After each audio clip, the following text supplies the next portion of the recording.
Kia ora tātou. Hey Liz, welcome. Thank you very much for joining us. Kia ora, kia ora. Thank you for having me. Awesome. First and foremost, a bit about your background, and your journey so far. Cool. Kia ora, everyone. My name is Liz Elder. I am a small town girl from Taumarunui, which is in the heart of the King Country, a remote town of about, 5,000 people now. Born and raised there. My whānau still live there. My most favourite place in the world, and if I had it my way, I would move my little family there, but my husband won't have a bar of it. I am the middle child of 5 children. I have 4 brothers, and I have a husband, John Elder, and a little girl, Mihi Terena. I'm 34 years old, and yeah, I'm very honoured to be a part of the New Zealand Black Ferns. Awesome. Thank you. First question, talent aside, what are 3 important characteristics or qualities for an aspiring sports person to have? Yeah, so when I thought about this question, it was really easy to just pull out all these, words that you hear in life, motivation, attitude, inspiration, all those sorts of things, honesty, integrity. And I started to think about the question itself, and the key point, I think, is the aspiring part. And when I thought of that word, I thought about me as a 16-year-old, as an 18-year-old, as a 20-year-old, as a young person who was aspiring to be the best that I could be in whatever it was that I was doing at that time. So the 3 things that I've kind of pinpointed that I think are relevant to that 16 to 20-year-old audience were, number 1, I think, is purpose. And when I think about purpose, especially as an aspiring athlete or aspiring young person, is you have to have purpose gives you reason, and you have to have a purpose or a reason to do what you do. For me, initially, that purpose was purely the love of the game. I loved rugby. I loved the competition, the challenge, the physical contest. I loved the joy that it brought my family, being a rugby passionate family. I loved the community feel that, rugby played in my small town upbringing. Rugby brought people together in my community, so I loved the feeling of that. The pride it brought my parents seeing me play rugby. And I think, most importantly, there's not a lot of sports where you're squashed in the bottom of a ruck. There's 4 other people lying on top of you and your head's in the mud and you're looking at your friend and you're saying, I've got your back, So I really love the camaraderie that rugby brought. So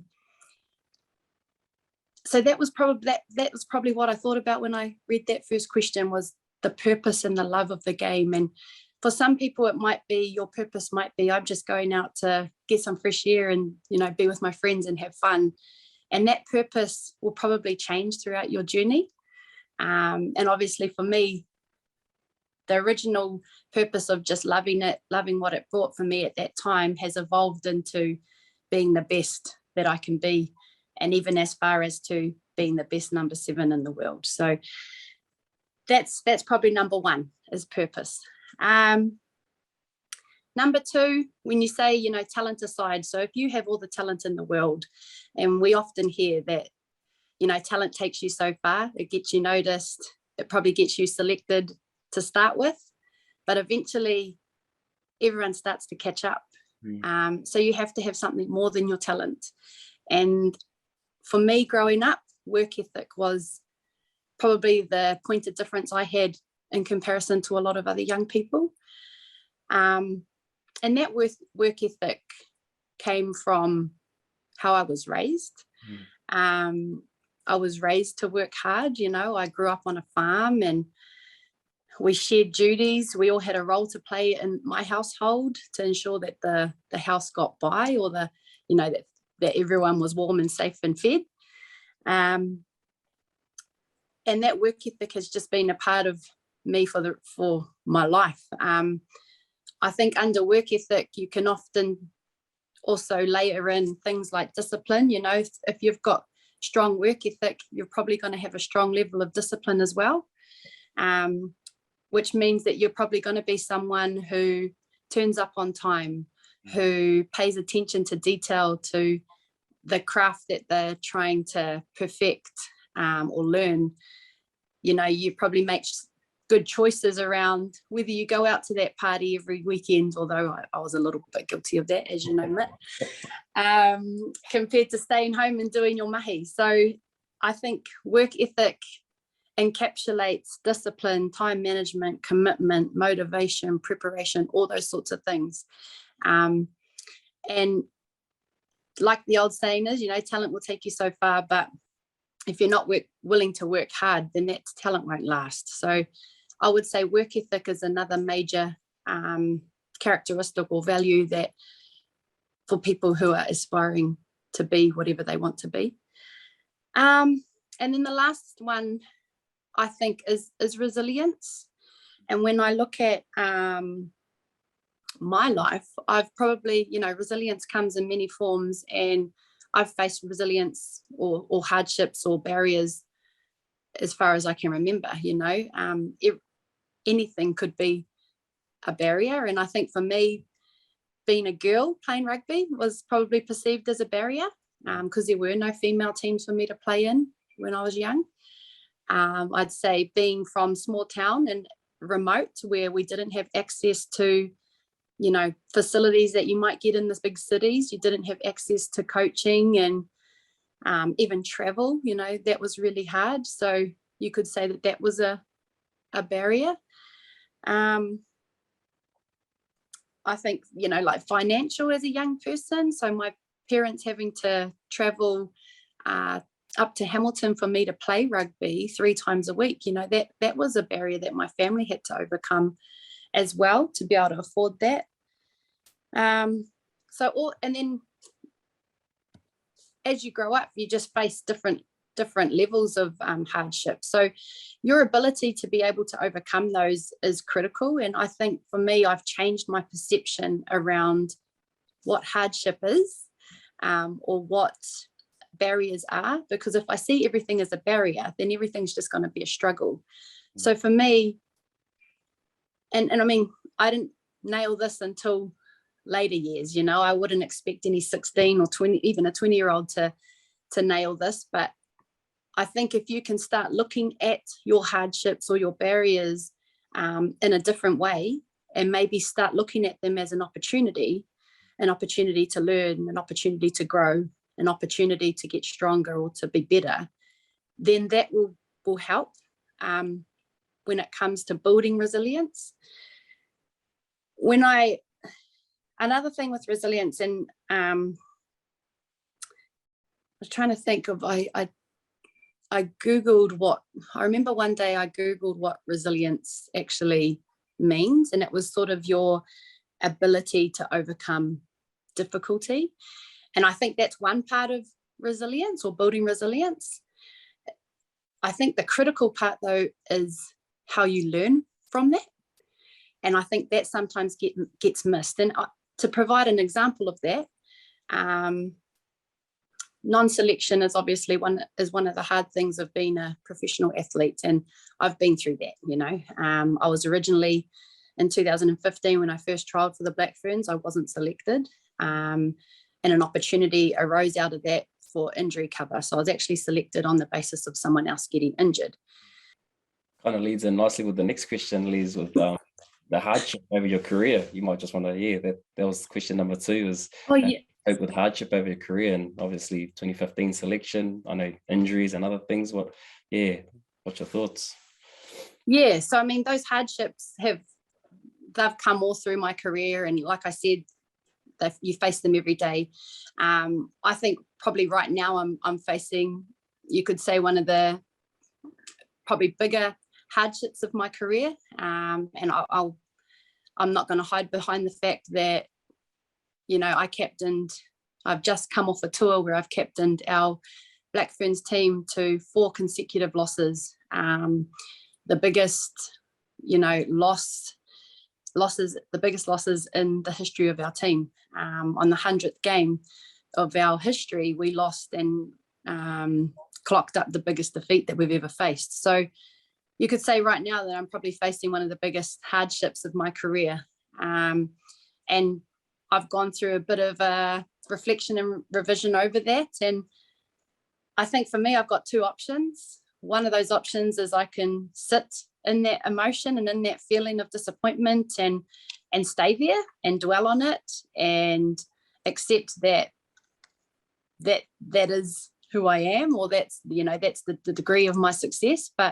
Or the other option is we do something about it. And that's probably the message that I've sent through our team is we only have one option, and that is to learn from this and to move forward and to do something about it. And when I think about hardships that I've had over my career, non-selection, injury, all those sorts of things, that's probably been my attitude to it, and how I actually move forward is to acknowledge it's there, number one, because you can't hide from it. It is there. The hardship is there. So firstly, I've got to acknowledge it there. It's there. I've got to deal with it, and then I've just got to move forward. And that's probably been my approach to everything when it comes to overcoming hardship. Cool.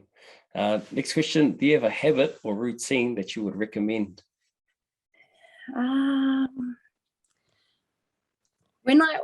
Habits and routines. When I thought about this, I thought a habit is an action, and it's something that you do regularly.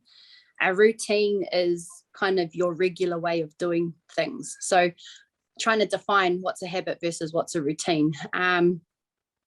I think you want to get to a place where you've created a routine for yourself that you unconsciously develop habits, and then things just start happening naturally without you even thinking about it. And again, I thought back to my childhood, growing up, every morning I'd wake up at 7 a.m. Before I even left my bedroom, I'd have to make my bed.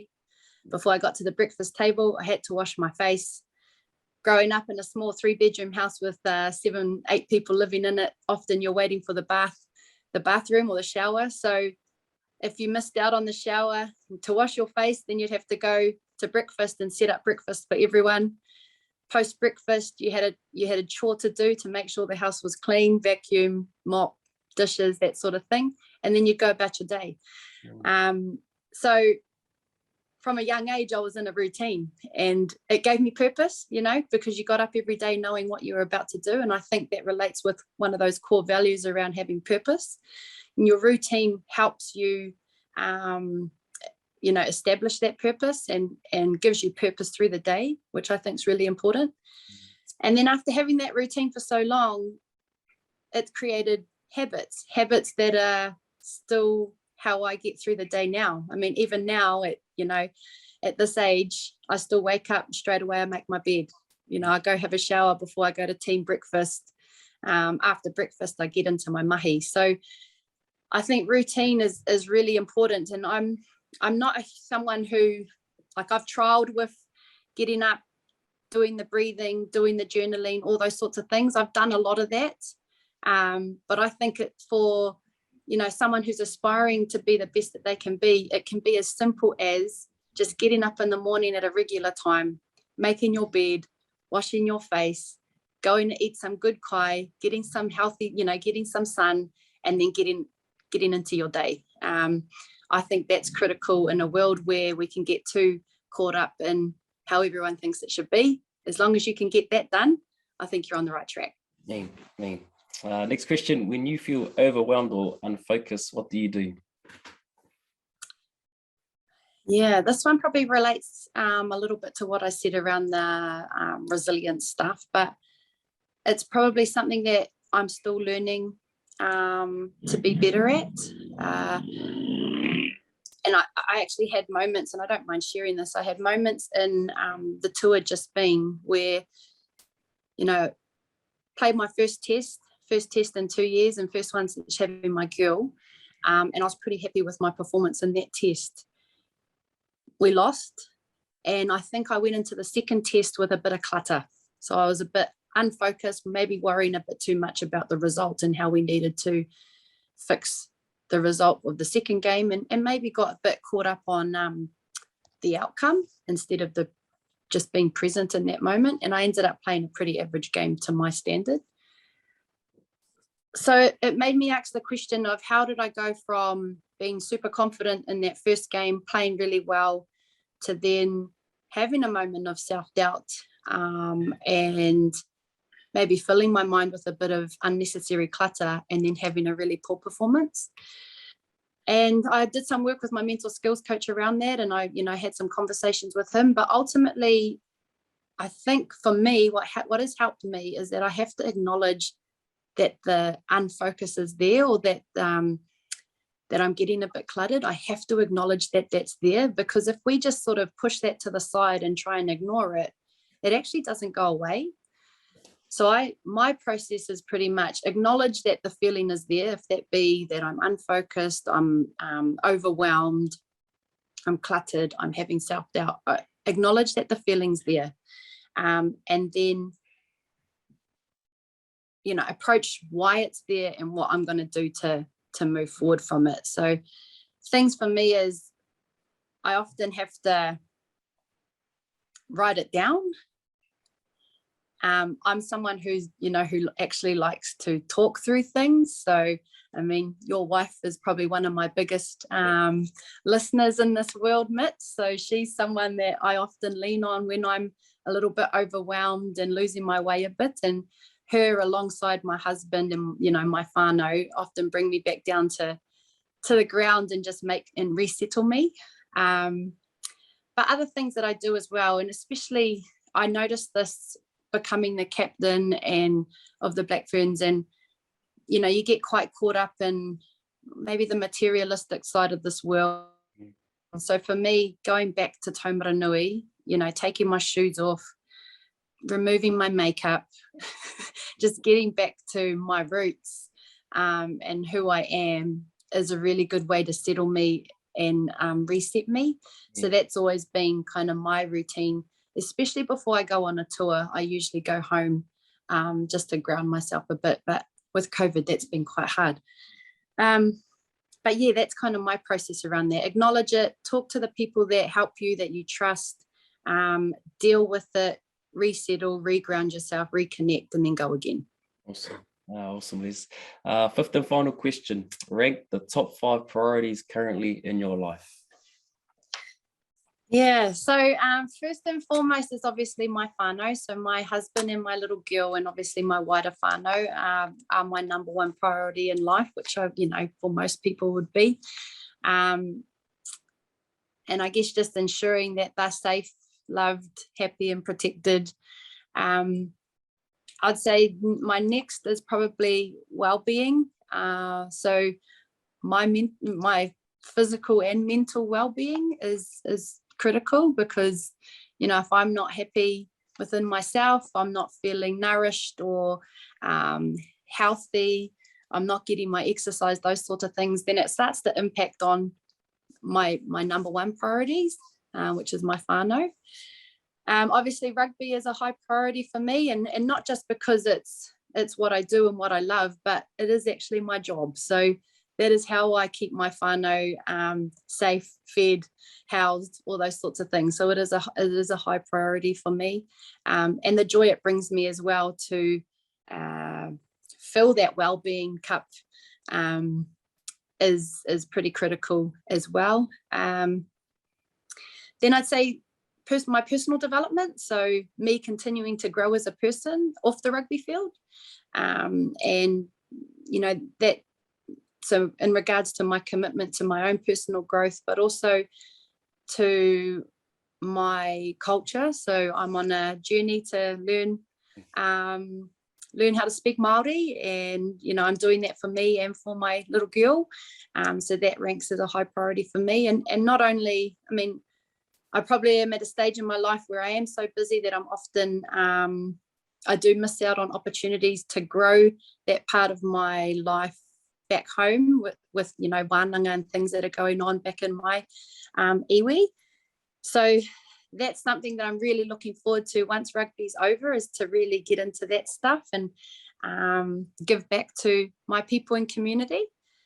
And then I think the last one is probably my service to others. So my relationships, you know, my friends, keeping connected with my friends. Also how I'm giving back to others. So if that be like volunteering or just helping my teammates, or, you know, helping other people grow themselves, then that's probably, I would say that would be the fifth ranked as well as a priority, because that also fulfills my cup when I know that I'm helping others. Awesome. No, cool. Liz, thank you very much for your time. Some awesome words there, awesome gems. And yeah, looking forward to letting people know about a little bit more about you and obviously your recommendations. So thank you very much for sharing. Cool. Liz.